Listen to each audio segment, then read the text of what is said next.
जंगल में सब कुछ अब शांत था।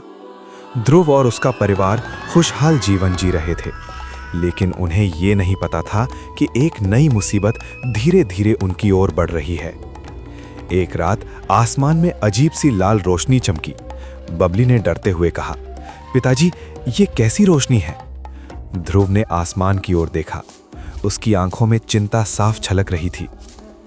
ये कोई साधारण बात नहीं है। अगले दिन जंगल के जानवर घबराए हुए इधर उधर भाग रहे थे। नदी का पानी धीरे धीरे सूखने लगा था, पेड़ मुरझाने लगे थे और हवा में अजीब सा सन्नाटा था। मोहिनी ने चिंता भरी आवाज में कहा, कुछ तो गलत हो रहा है, ऐसा पहले कभी नहीं हुआ। तभी नन्हा डायनासोर बोला, मुझे याद है मेरे पुराने जंगल में भी ऐसा ही हुआ था। और फिर वो डर के मारे चुप हो गया। ध्रुव ने गंभीर होकर पूछा, और फिर क्या हुआ?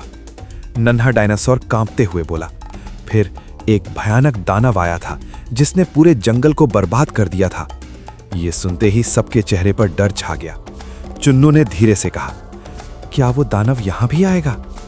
ध्रुव ने अपने बच्चों को अपने पास खींचते हुए कहा, जब तक मैं हूं कोई भी तुम्हें नुकसान नहीं पहुंचा सकता। लेकिन उसके दिल में भी डर था, क्योंकि वो जानता था कि इस बार खतरा पहले से कहीं बड़ा है। उसी रात जंगल के दूर हिस्से से एक जोरदार गर्जना सुनाई दी, ऐसी गर्जना जिसने पूरे जंगल को हिला दिया।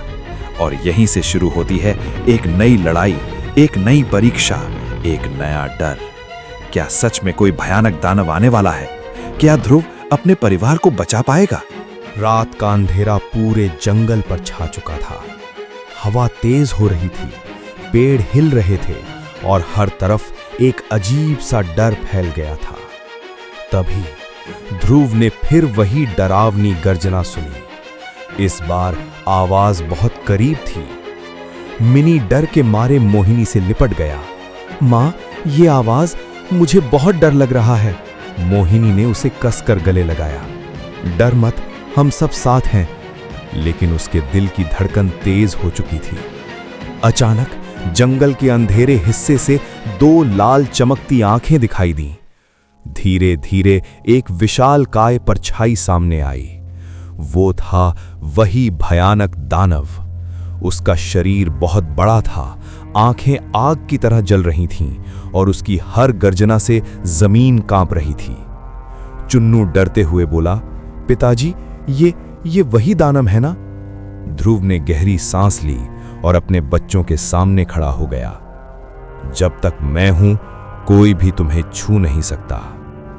दानव ने जोर से दहाड़ मारी और उनकी ओर बढ़ने लगा।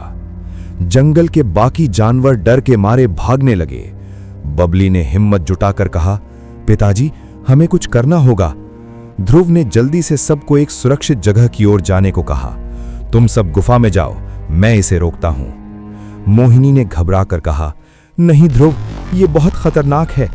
लेकिन ध्रुव की आंखों में सिर्फ एक ही चीज थी, अपने परिवार को बचाने का जुनून। दानव और ध्रुव आमने सामने खड़े थे। एक तरफ था एक पिता का प्यार और दूसरी तरफ था एक खतरनाक विनाश। तभी दानव ने अचानक हमला कर दिया। पूरा जंगल कांप उठा। क्या ध्रुव इस भयानक दानव को रोक पाएगा या फिर इस बार उसका परिवार खतरे में पड़ जाएगा? जंगल की जमीन कांप रही थी। ध्रुव और वो भयानक दानव आमने सामने थे। दानव ने जोर से हमला किया। धड़ाम! ध्रुव ने पूरी ताकत लगाकर खुद को बचाया, लेकिन वो थोड़ा पीछे गिर गया। उसके शरीर पर चोट आई, लेकिन उसने हार नहीं मानी। दूर खड़ी मोहिनी और बच्चे ये सब देख रहे थे। मिनी रोते हुए बोला, मां, पिताजी को कुछ हो जाएगा। मोहिनी की आंखों में आंसू थे, लेकिन उसने खुद को संभाला। तुम्हारे पिताजी बहुत बहादुर हैं, वो हार नहीं मानेंगे। उधर दानव बार बार हमला कर रहा था। उसकी ताकत बहुत ज्यादा थी। ध्रुव समझ गया, सीधे लड़कर इसे हराना आसान नहीं है। तभी बबली के दिमाग में एक आइडिया आया। मां, याद है पास में वो गहरी खाई है? मोहिनी ने तुरंत समझ लिया, हाँ, अगर हम इसे वहां तक ले जाएं। बबली ने हिम्मत से कहा, पिताजी को उस तरफ ले जाना होगा।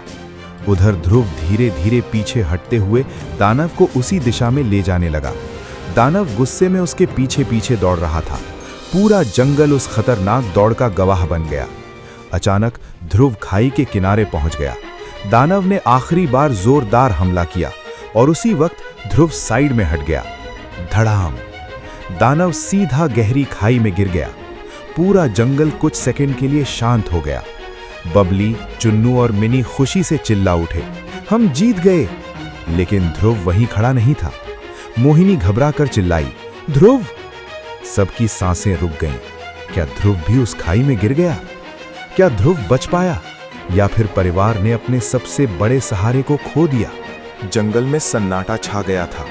सबकी आंखें उस गहरी खाई की तरफ थीं। मोहिनी की आवाज कांप रही थी, ध्रुव, तुम कहां हो? बबली, चुन्नू और मिनी की आंखों में आंसू भर आए। मिनी रोते हुए बोला, मां, पिताजी हमें छोड़कर तो नहीं चले गए? तभी खाई के अंदर से हल्की सी आवाज आई, मैं यहां हूं। सबने चौंक कर नीचे देखा। ध्रुव एक पत्थर को पकड़कर लटका हुआ था। बबली जोर से चिल्लाया, पिताजी! मोहिनी की आंखों में खुशी के आंसू आ गए। ध्रुव, हिम्मत मत हारो, हम तुम्हें बाहर निकालेंगे। लेकिन खाई बहुत गहरी थी और ध्रुव धीरे धीरे फिसल रहा था। चुन्नू घबरा कर बोला, अब क्या करें? तभी बबली ने हिम्मत दिखाई, हम सब मिलकर इन्हें बचाएंगे। सबने मिलकर एक योजना बनाई। मोहिनी और बाकी बच्चों ने मिलकर पास की मजबूत बेलों यानी वाइन्स को इकट्ठा किया। उन्होंने उन्हें जोड़कर एक लंबी रस्सी बनाई।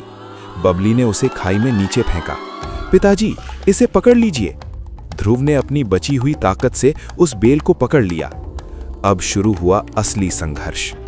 ऊपर खड़े छोटे छोटे बच्चे और मोहिनी पूरी ताकत से बेल खींच रहे थे। उनके चेहरे पर डर था, लेकिन उससे ज्यादा था अपने परिवार को बचाने का जुनून। धीरे धीरे, बहुत मेहनत के बाद ध्रुव ऊपर आ गया। जैसे ही वो ऊपर आया, मोहिनी और बच्चे दौड़कर उससे लिपट गए। मिनी रोते हुए बोला, पिताजी, हमें लगा हम आपको खो देंगे। ध्रुव ने बच्चों को गले लगाते हुए कहा, जब तक तुम सब मेरे साथ हो, मुझे कुछ नहीं हो सकता। उस पल पूरा परिवार एक साथ था, थका हुआ लेकिन पहले से ज्यादा मजबूत।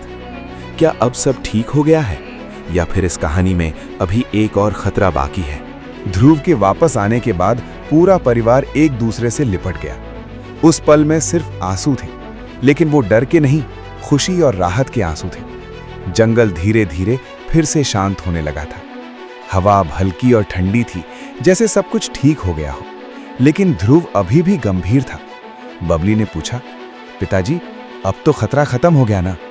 ध्रुव ने धीरे से कहा, अभी के लिए हाँ, लेकिन हमें हमेशा तैयार रहना होगा। मोहिनी ने बच्चों को अपने पास बिठाया और बोली, आज हमने क्या सीखा?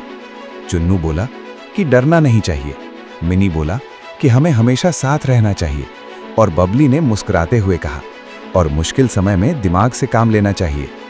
ध्रुव ने गर्व से अपने बच्चों को देखा, तुम सब ने आज सच्ची बहादुरी दिखाई है। तभी दूर से कुछ और डायनासोर उस जगह पर आए। वे सब डरे हुए थे, लेकिन जब उन्होंने ध्रुव और उसके परिवार को देखा, उनकी आंखों में उम्मीद आ गई। एक बूढ़ा डायनासोर बोला, तुमने हम सबको बचा लिया। तुम सिर्फ अपने परिवार के नहीं, पूरे जंगल के हीरो हो। ध्रुव ने मुस्कुराकर कहा, हीरो मैं नहीं, हमारा परिवार है, क्योंकि हमने मिलकर ये किया है। उस दिन के बाद पूरा जंगल फिर से सुरक्षित और खुशहाल हो गया, और ध्रुव का परिवार पहले से भी ज्यादा मजबूत बन गया। रात को सब आसमान की ओर देख रहे थे, सितारे चमक रहे थे। मोहिनी ने धीरे से कहा, देखो, हर अंधेरे के बाद रोशनी जरूर आती है। ध्रुव ने बच्चों को अपने पास खींचते हुए कहा, और जब परिवार साथ हो तो कोई भी अंधेरा हमें हरा नहीं सकता। सच्ची ताकत अकेले में नहीं, बल्कि परिवार के साथ में होती है। हिम्मत, समझदारी और एकता से हर बड़ी मुश्किल को हराया जा सकता है। अगर आपको यह कहानी पसंद आई हो तो वीडियो को लाइक, शेयर और सब्सक्राइब जरूर करें, और बताइए आपको सबसे बहादुर कौन लगा।